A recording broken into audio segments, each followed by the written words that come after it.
Okay, so here we've got everybody's favourite chocolate brownie.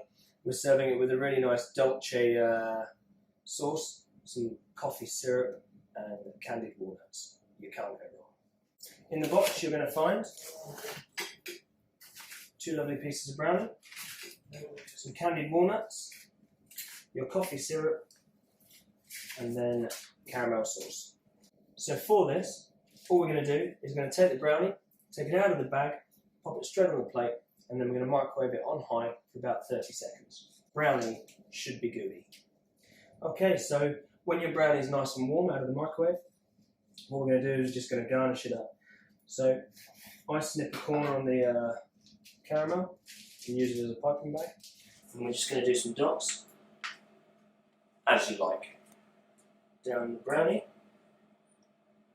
and then snip the bag of the coffee syrup, a tiny little corner off, and again we can use that to just drizzle nicely around the plate. And then last but not least, finish with some beautiful candied walnuts. I like to just crush them up a little bit and serve.